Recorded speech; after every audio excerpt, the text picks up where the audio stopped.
では、そろそろ始めたいと思います。皆様、お忙しい中、しかも平日の午前中来ていただきどうもありがとうございます。本日司会を務めます環境エネルギー政策研究所、研究員の古谷と申します。よろしくお願いします。それでは、コミュニティパワー会議、始めたいと思います。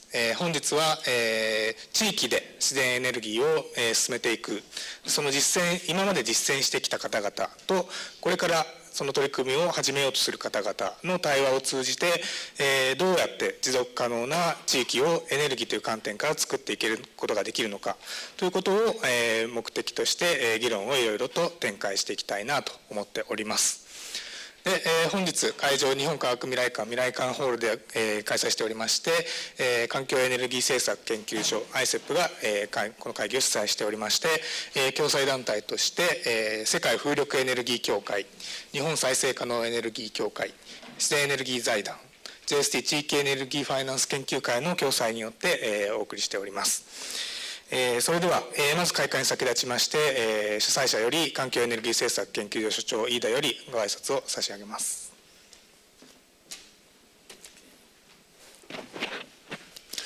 皆さんおはようございます。今日はこのコミュニティパワー会議、お越しいただいてどうも、ありがとうございます。今自然エネルギーは世界で第4の革命と、人類史第4の革命という状況にあって、農耕革命、産業革命、IT 革命、それに次ぐ、第4の革命だというエネルギーの中心に今なろうとしてますし、エネルギーだけではなくて、ある種の産業革命という凄まじい勢いで伸びていて、去年の投資が2600億ドルで、今ドル換算レートが落ちているので、およそ20兆円ですが、この10年間で20倍に伸びたと。で風力発電去年、1年間で4300万キロワット増えて、累積で2億3000万キロワットで、このペースで、横ばいになったとしてもあと3年で世界の原子力発電の設備容量3億7000万キロワットを、追い越すという状況になっていると。で、太陽光発電は去年1年間で2300万キロワットで、風力発電が前年比 20% 増に対して、太陽光は 40% 増ということで、太陽光はまだ世界全体で、7300万キロワットぐらいですが、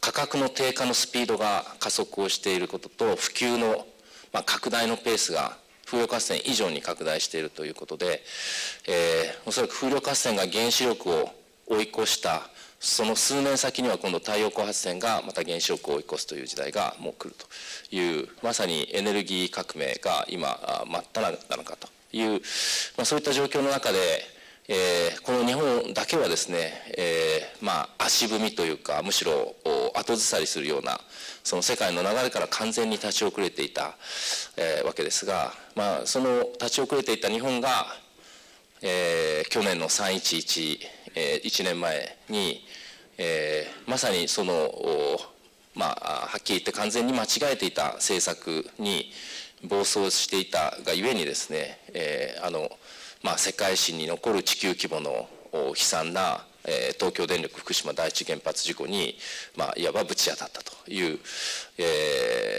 状況で、この事故そのものはこの先もですねまだ大変な、これからも放射能の汚染にしろ事故炉の処理にしてもあるいは電力市場原子力政策、まだ、その後ろ向きというかですね、にやらなければならない仕事がいろいろあるわけですが、唯一その311が起きて、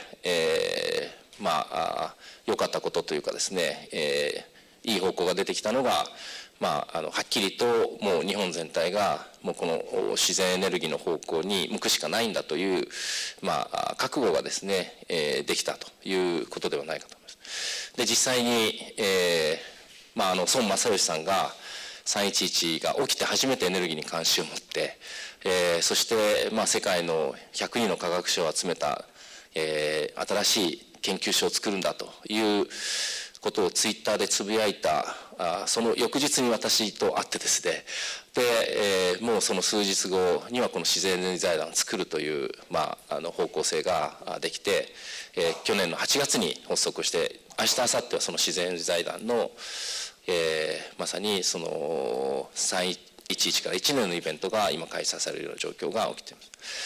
で、去年の8月には、固定価格買取制度ですね、全く偶然に311の日の午前中に閣議決定された、自然エネルギーの買取法が、当時の菅首相が首をかける形で法律を成立させて、おとといその第1回の委員会が開かれて、今年の7月からスタートするという、ものすごくその、歴史というのは偶然と必然が折り重なるような形で、物事が進行して、日本でようやくこの自然エネルギー革命が始まる、状況に今あるんじゃないかというふうに思います。で、その、大きな意味での第4の革命の、とは別に、このエネルギー革命というのは別のアングルがあって、やはりその原子力を中心とする、あるいは化石燃料を中心とする大規模集中型で、しかもトップダウンの、独占的な、そういうエネルギーの在り方から、小規模分散型、地域自立型とボトムアップでですね、そしてネットワークで、物事を進めていくという、そういう社会のありようも含めた、転換も同時に今起きていると思うんですね。ちょうどインターネットと同じような変化が起きていると思います。で、そういった中でこのもうすでに方向性、ビジョンと方向性はもうはっきりしているので、どのような形で現実化するのかということがすごく今大事で問われていると思うんですね。単にお金をぶち込んで大きな企業が、大きな風力発電所を作ってエネルギーが変わればいいというだけではなくて、まさに、この自然エネルギーは小規模分散型で、そして地域の土地景観、あるいはさまざまな資源を使うがゆえに、このコミュニティパワーという考え方、コンセプトというものが非常に重要になってくると思うんですね。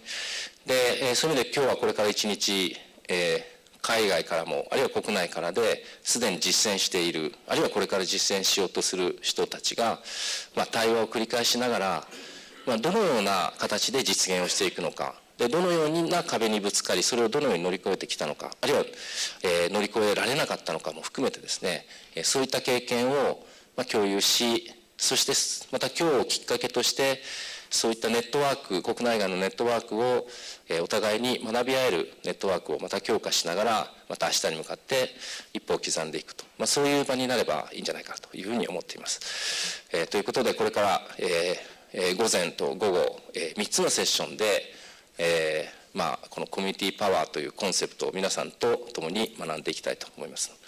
今日はよろしくお願いします。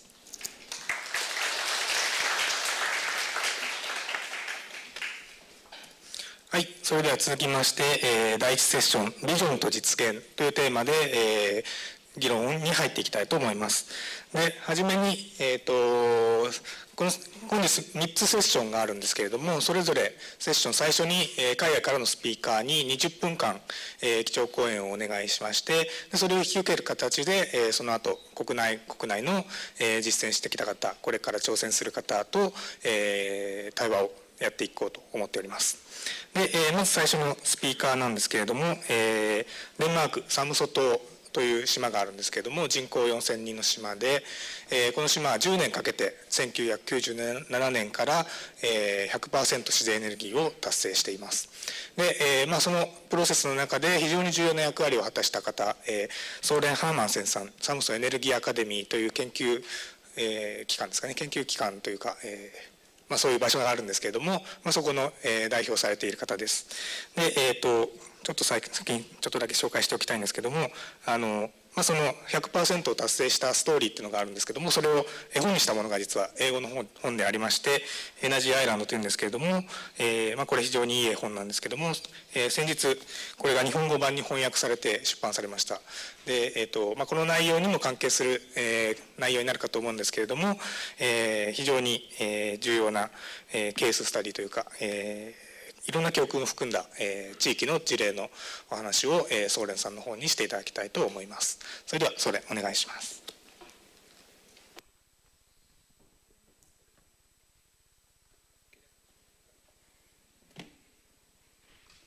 Thank you very much for this nice introduction. And I'm sorry that you have to use these things here, but my Japanese is really still not very good. So I hope you don't mind having it translated. I'm going to tell you about an energy island. Maybe it's a cartoon. Maybe we're just cartoonists and we are the people from the cartoon. But I think it's very interesting that a project like this has been turned into a cartoon. It proves that it's also kind of popular. This is a good story, and because it's a good story, somebody wants to make a cartoon out of it and send it out on the market because they believe that somebody else wants to read it. And that is very interesting, that we, in a practical matter, have made this transformation from being a normal little community on an island to be this world-recognized energy project that can be on a cartoon and send out to be translated also into Japanese. I'm very flattered about this, and I think it's very interesting. My name is Søren Hermansen, and this is a typical Danish name. It's a very old farmer's name. And I'm from the farming community of Samsø. My father was a farmer, and his father again was a farmer. So I'm from a farming tradition. Of course, I'm not a farmer today, which is also the case for many rural areas, that young people are not farmers anymore. They move to cities and they change their culture and they leave what they came from and also what they learned from, which is, I think, one interesting lesson. And what I'm going to talk about here is how can we actually go back to what we learned before we started changing the world so fast. So this is another story. My background is also a very strong interest in energy development and sustainability. Because I'm from this community, I think that the development of islands is interesting, because islands are small worlds, small communities. Like in a condensed way, we represent a whole community. So my story is also about how can a community be responsible for the future. I have been in many small communities also here in Japan, Iwaishima and other places where I can see that they suffer from the same things that we do on Samsø, namely that the young people, they leave when they grow up, they have to go to university and they never come back, only on vacation. And this is something that makes the local people very sad, because we need the young people in the communities to develop and to rebellions and to make revolutions and change the world. This is the strength of the young people, that they can change the world into something better. If they can't do that, we need the government to help us. Samsø, my island, was part of a competition in 1998 to be the Danish energy island.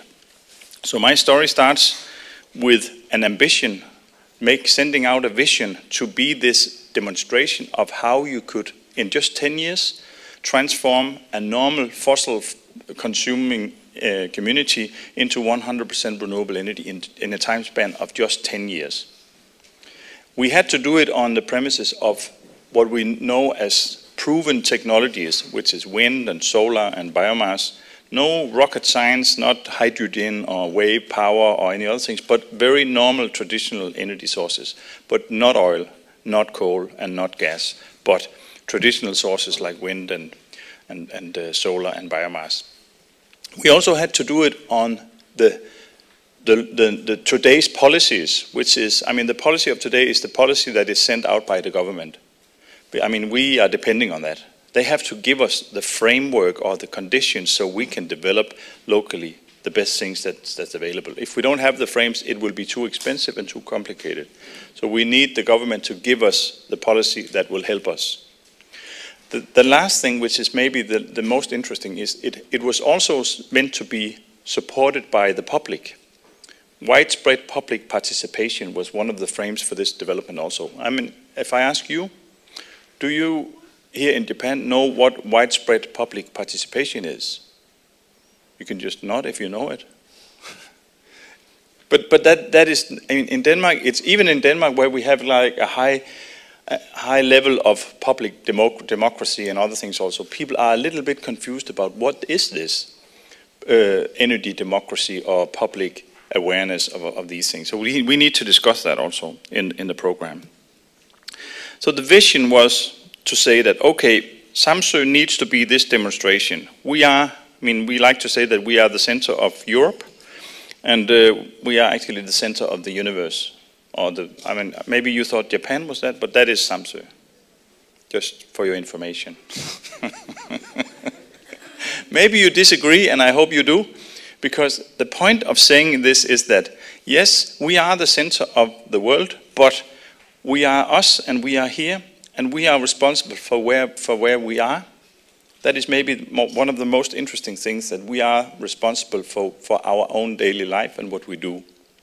Sometimes you hear the political discussion is that we need China to change behavior, we need America to change behavior, otherwise we need the global policy to be aware of the climate changes and the impact of what we do here. And that is of course right, that we need to negotiate this in a global context. But I think it's much more interesting to see what you can do. What can each individual person do where he lives in the daily life? This is where the real changes will start. If we can do this on a community base and help each other to do the right thing, then I think we are on the right track. But we need to have these possibilities, and we strongly need this discussion, because politicians, they don't think local communities are very interesting. There's not a lot of voters in it, and it's not really business. They like to be friends with the big business, not so much with us. I hope you understand what I think here. I don't say something bad about industry, because industry is also interesting, but that is a different story. We made what we call a master plan for this, to see what we could do to involve people. So we changed the saying, you know, normally you say, think global and act local. You know this phrase? Do you say so in Japan also? But we changed it to say, think local and act local. Because if you start thinking global, things becomes very complicated and very difficult to understand. What's my role in the global context? There's a lot of people here and a lot of things to be responsible for. So think local is also focusing on yourself. Where am I and what can I do? So changing this kind of gave us a whole new perspective to say that we are responsible for the next wise step of development, which is more easy to talk about, because we can talk about what can you do and what can I do, and can we help each other and make a community project here. We made a master plan, which is a second thing that is very important. To make this a holistic and a project, a realistic project for people, we need to write down what is the intentions and the vision for this. And the vision should not just be a dream, but it should also be a practical master plan, where we say that, okay, we'll have so much wind power, so much solar power, and so much biomass. And it has to be based on the resources we have in the local community.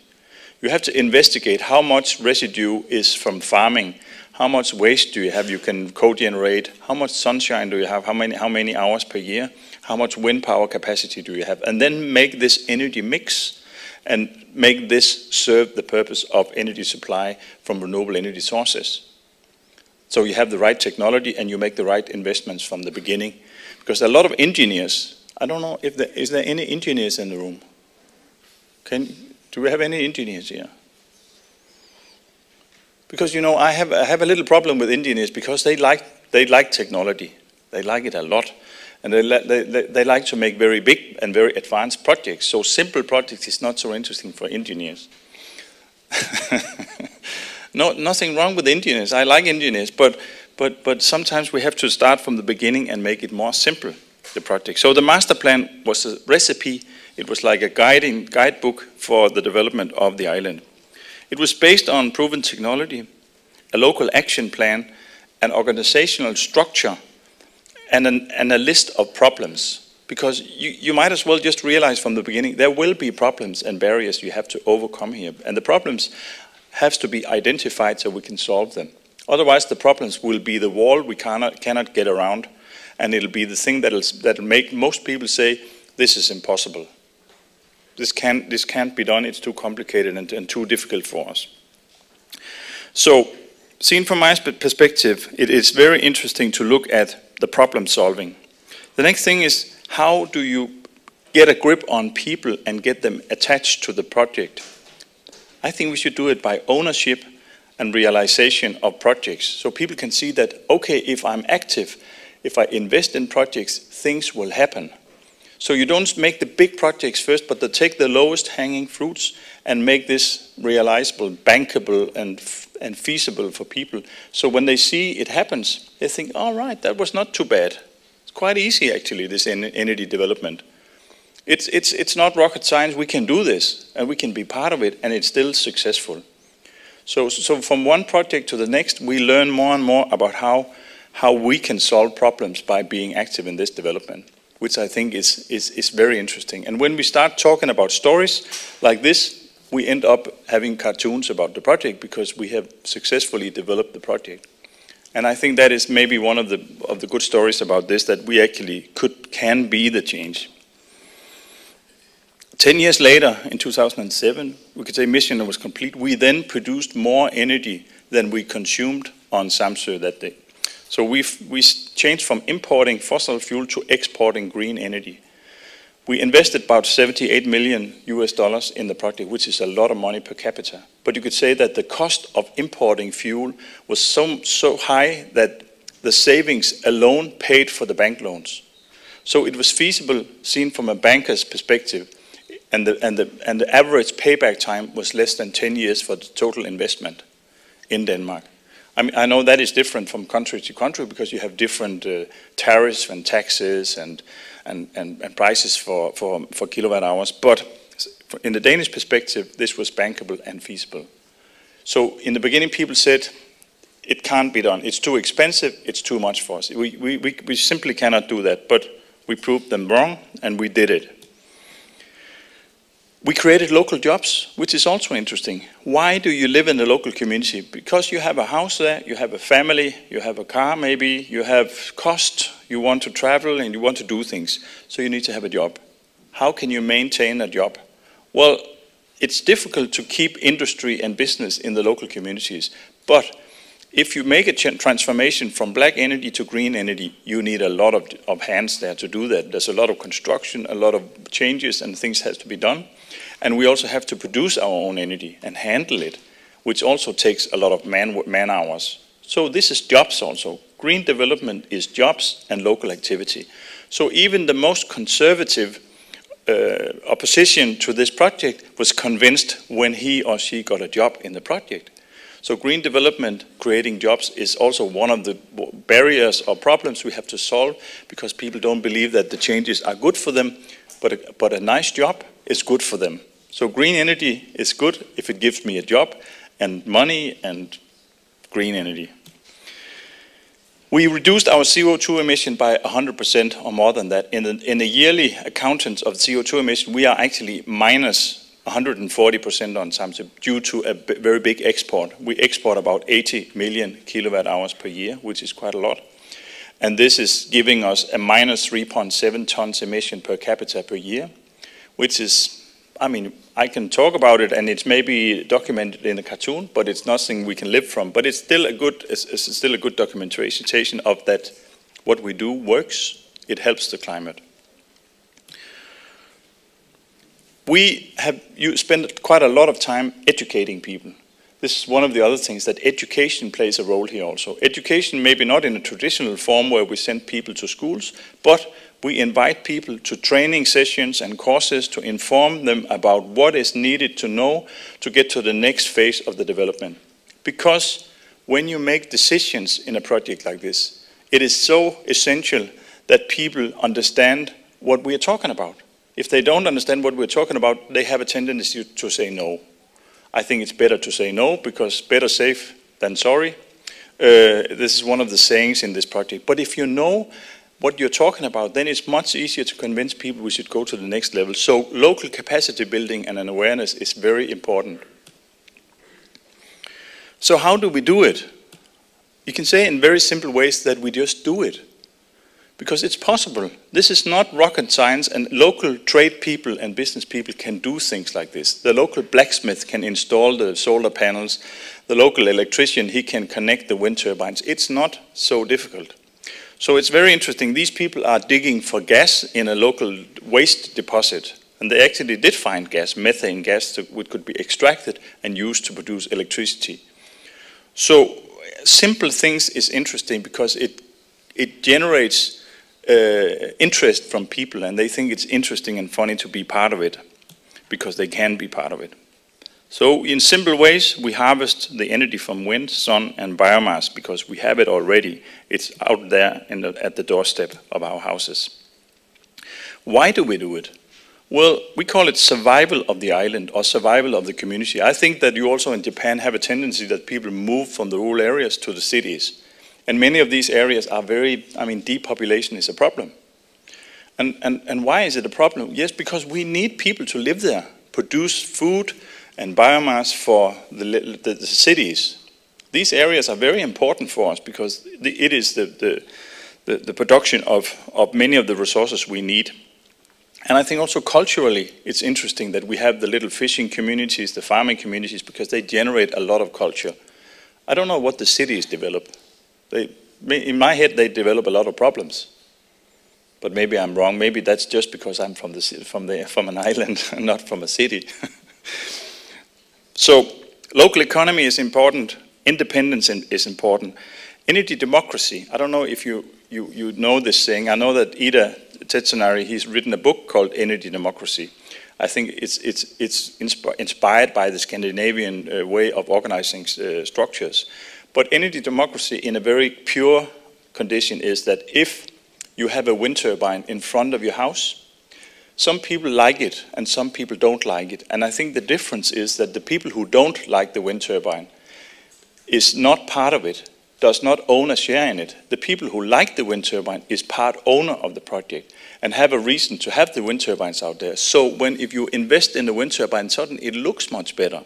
It even sounds better because it's your own wind turbine. So if you have an opposition, instead of fighting the opposition, invite people to co-invest in the project and see what happens.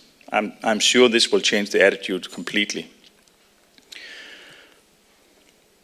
So we are in the center of our own life. We can do things and change things. We have evaluated what we do, which is very interesting for us to see what happened the last 10 years. So we can actually, on the basis on the 10 years development, evaluate and plan the next 10 years successfully. We are not waiting for the government to say things.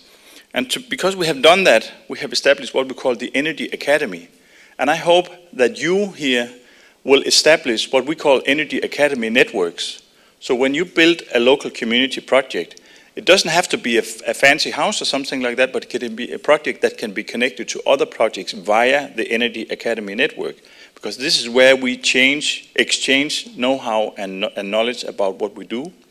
Because we need this basis. So the Energy Academy network on Samsø is working. We have about 6,000 visitors per year from all over the world visiting us and studying what we're doing. We try to join hands with other nations, other interesting ideas, and other brilliant ideas also from people. Because if we get it together, it is much more easier to understand what is happening. So we work on this European global network or level. This is interesting because this is what politicians like.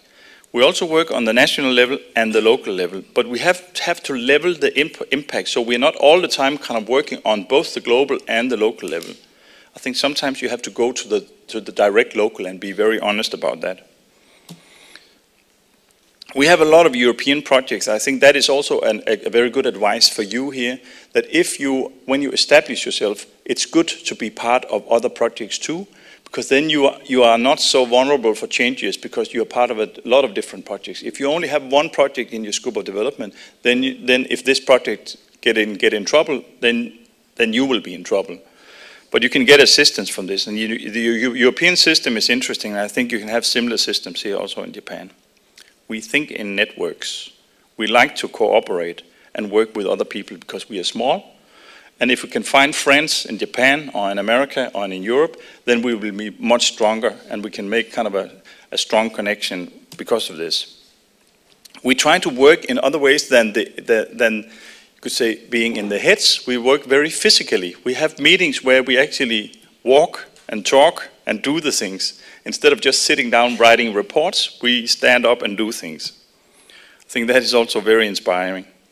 We have learned, and we are still learning. We are not experts because we did this, but we have been on this journey for quite a long time, and I think we are on the way to make a new plan. We want to be completely fossil-free also by ferries and transportation by 2030, and for this we have made a new master plan called the Next Practice Project, Fossil-Free and Intelligent Energy Systems. And I think we need your assistance here in Japan to do that because you have advanced technologies and you're very good at it.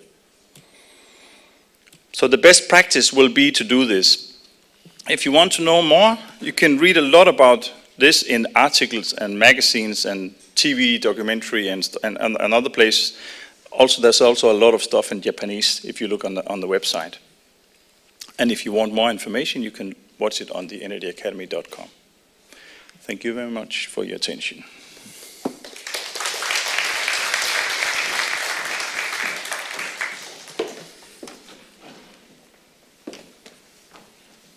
ソ連どうもありがとうございました。